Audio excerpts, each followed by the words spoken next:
this the first qualifying Mayhem for our second Annihilator special later in the series. They're great fun and going for it here. Fighting Talk, Mousetrap and Atomic. We are seconds away from a Mayhem meltdown. We've got three ferocious-looking robots in the pit, all lined up, ready to go into the arena. Atomic from Worcester, are you feeling feisty? We are indeed. Yeah, we've seen some good work out of you before in the wars. Are you up to it for this Mayhem? Yeah, I hope so, yeah. Yeah, good luck, team. From near Bewdley in Worcestershire, Atomic 2. A sleek design with a compact aerodynamic shell, a flipper and lethal 24-inch concealed 1,000 PSI pneumatic spike. Atomic can drop a bomb or two here.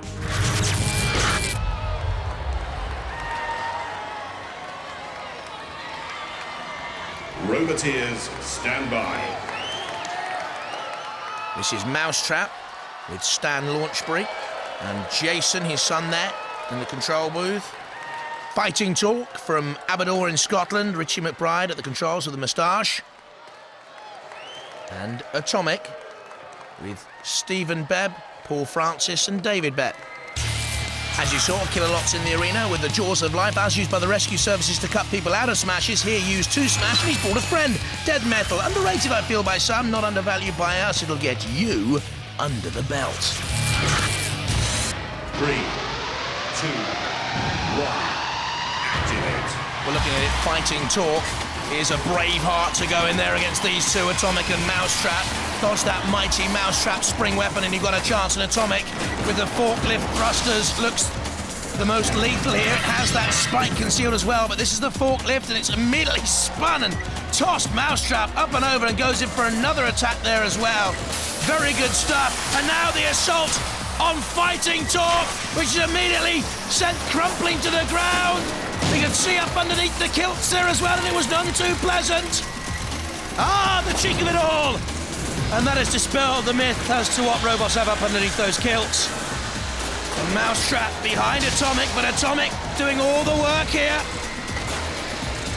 Mousetrap again thrown in the arena centre. They'll use the great springing trap to self-right if they can. I don't think they can. Fighting Talk has stayed out of trouble. The ref bot having a glance, don't forget. The clock can count robots out. Ah, there's the spike! I wanted to see that Atomic spike come out. It's 24 inches long at 1,000 PSI. That's an amazing weapon. And Atomic could cause some real damage later on in the Extreme Series. This is Mousetrap about to be counted out. The kills raised again. Oh, that's great fun. Fighting Talk, they're still in there fighting. Mousetrap have gone. And splendid stuff here by Richie McBride and young Alex, his son, who operates the weapons on occasions. Dad's doing it all in there now. Just saw a glance at the ref bot. We're seeing, of course, Atomic pushing Fighting Talk to one side. I think, oh, okay, Jimmy, what's happened there? And away he goes. Over, and for, I think, Fighting Talk, not the high road, but the low road to oblivion. We know Mousetrap's already out.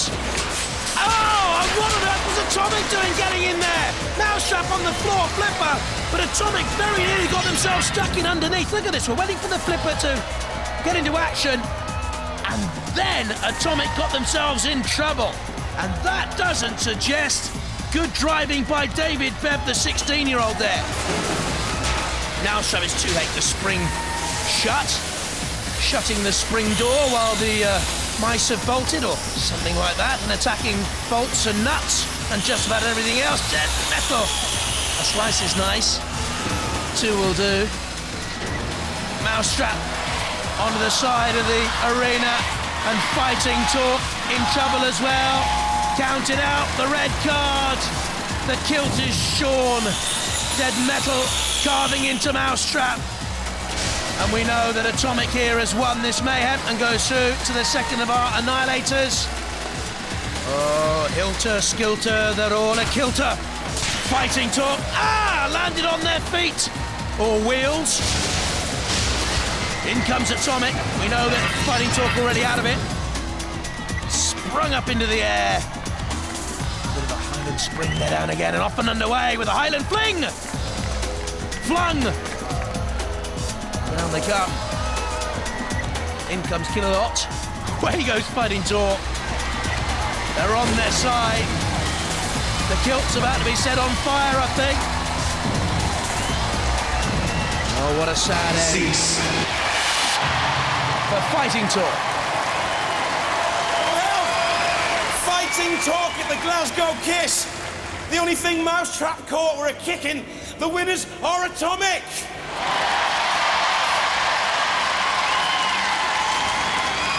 Well, we call it Atomic, but it's that lifting arm, it's that nuclear powered. Yeah, hopefully. It's strong enough, isn't it? It's fast. Improvements on last year. It's a great improvement. It's a fantastic robot now. It seems really strong. Yeah. It's quite fast as well. With the extra weight limit, we tried to make it stronger, right? So. More dynamic. Yeah. When you came out straight away, bang, and it was like all over it before it started, really. Yeah, it's good. Well, you're through to the Annihilator. Yeah. You're looking forward to going head to head. You creamed them. Oh, you creamed them. You certainly did. Let's go ballistic for Atomic. Well done, lads.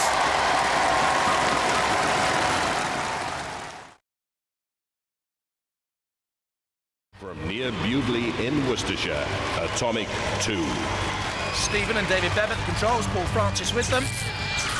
A sleek design, 24-volt power with top speeds of 12 miles an hour, a flipper and lethal 2-foot-long spike, CO2 pneumatically thrusting it up to 1,000 PSI. Pitching against them. Dead Metal enters the arena with the pincer and 3,000 RPM saw. And Sir Kilolot is back because we don't think anything can beat him. Roboteers, stand by. Refbot has a glance, make sure they're okay. 3, 2, 1. Activate. Atomic, we've seen before in the last series of wars, defeated in round 3 of the heats. Coming forward with a flipper, getting in underneath can opener and rolling it away. Can opener with the jaws, with the go-kart tyres, with plenty of features worthy of mention, but with a suicidal tactic, opening itself up right away for an attack by Atomic. The can opener ground clearance, they say, is 0. I'm not too sure. Have a look round the back. You can just see there a slight gap, and Atomic certainly took advantage of that. Moving forward with the flipper at the front, and again can opener is flicked up and over. This time using the sort of scorpion claws on the front of can opener for some leverage. And when it's up on its side, they look like buffalo horns, but there's no charge about can opener at the moment. And look, the clock has already started ticking away for the Robot Wars debutants. Can opener opened up underneath there. You can see some damage ripped into them. Well, they're out.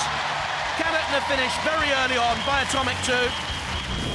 And David Bev, the driver of Atomic, Stephen Bev, the spike operator, using their little bit more experience with Atomic. And a poor end for can opener, really. Right from the start, the first attack was its undoing. And a familiar now ending, thrown through the air by our floor flipper. And disappointment for Andy Kane, we saw smiling, the weapons operator of can opener, and son Tom and the driver Alistair O'Neill, electrical service engineer. His machine will need some servicing after this. So Kilolot toying and spinning and throwing. Balancing there on the front of the treads, dipping down, balletic the ending to that Annihilator battle. Humiliating the end for can opener. Almost crab-like, trying to crawl away. No, you can't get out of the pit of doom. Can opener gets turned into a tin of beans. The winner, the explosive Atomic!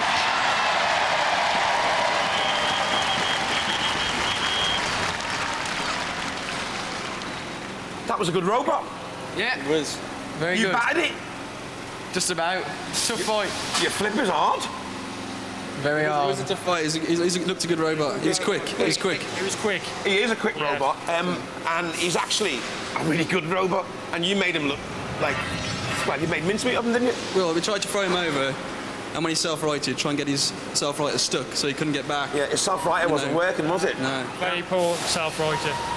How's life on the farm then? It's good. Chaotic. Is it? Yeah. Not as stressful as here, like. Not as stressful as here, though. Have to stop combining. How many farmers build robots, do you think? Not many. I reckon you're the only ones, aren't Not you? mad enough. Is there any combine harvester in that atomic too? There is, yeah. Is there a bit of combine harvester in it? There is. Oh, yeah. Alrighty then. So anyway, good luck. Ladies and gentlemen, raise the roof. This is Atomic 2! From near Bewdley, Atomic 2.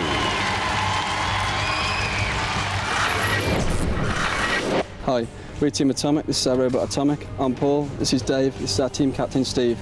We've got a high-pressure gas flipper and a high-pressure spike out the back. It runs at £1,000 per square inch.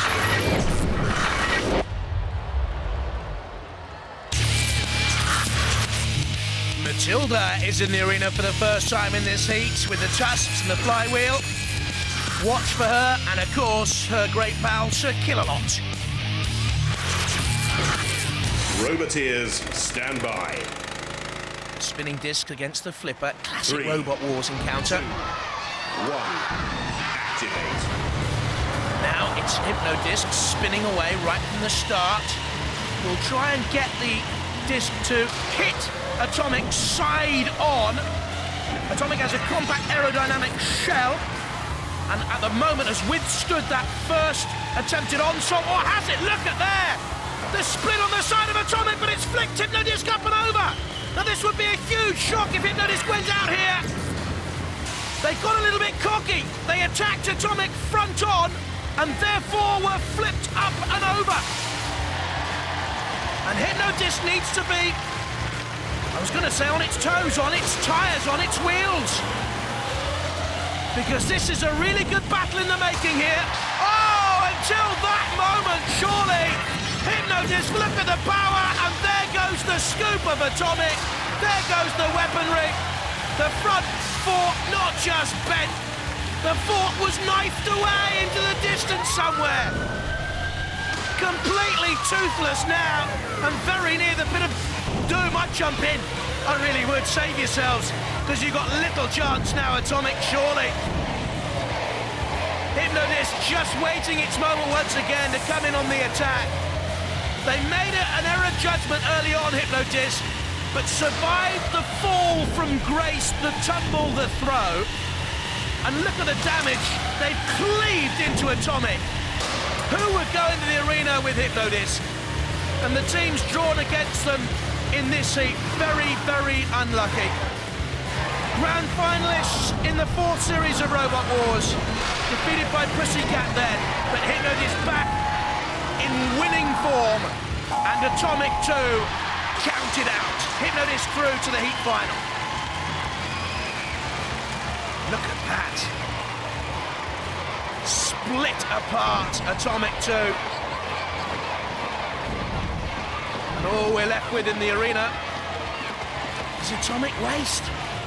So Killalot to deal with it promptly, advisedly, healthily, in a secure manner.